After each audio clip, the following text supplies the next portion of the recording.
एक बार की बात है जहाँ के महाराज पूरन सिंह जी को शिकार करने का बहुत शौक था और हमेशा ही महाराज शिकार की तलाश में राज्य से बहुत दूर निकल जाया करते थे। अरे यह तो बहुत ही आश्चर्य की बात है सैनिकों। हम इतनी देर से चल रहे हैं पर अभी तक हमें एक भी शिकार दिखाई नहीं दिया। हाँ महाराज, बात तो सच में बहुत आश्चर्य की है। पर महाराज ऐसा भी हो सकता है कि सारे जानवर इस घोड़े के खुर की आवाज़ के चलते भाग जाते हों। तो क्यों ना महाराज हम कुछ दूर तक बिना घोड़े के चलें। हाँ हाँ, क्यों नहीं सेनापति जी, आपका यह विचार उत्तम है। हम जंगल में पैदल ही भ्रमण करेंगे। महाराज और सभी सैनिक पैदल पैदल चल रहे थे और थोड़ी ही दूर चलने पर महाराज को एक बहुत ही सुंदर हिरन दिखाई दिया।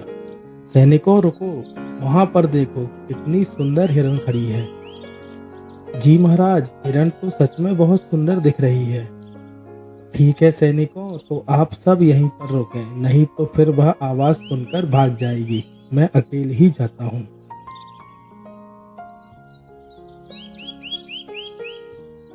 महाराज पेड़ के पीछे छुपकर उस हिरण को देखते हैं और जैसे ही उस पर निशाना साधते हैं, आहट सुनकर वह हिरण वहां से भाग जाती है।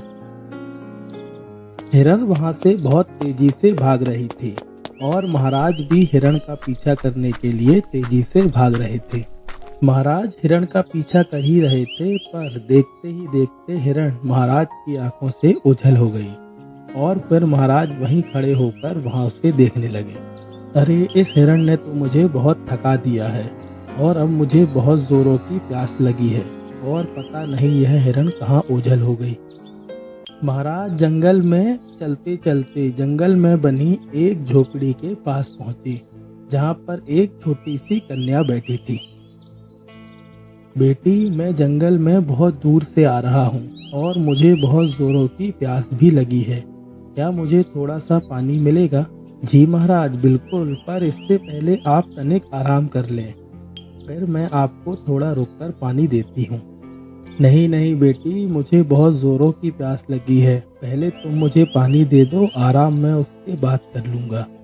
महाराज जब कन्या की बात नहीं मानते तब कन्या उठती है और अंदर जाती है और एक गिलास में जल भरकर ले आती है। लीजिए महाराज जल।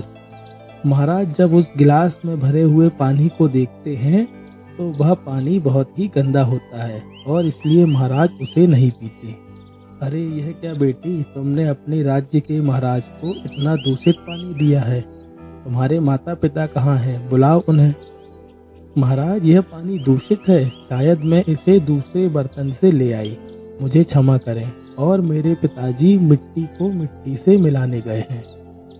अरे बेटी, तुम यह क्या कह रही हो? मुझे तो कुछ भी समझ में नहीं आ रहा और तुम्हारे कर्म और तुम्हारी वाणी मुझे धीरे धीरे गुस्सा दिला रही है।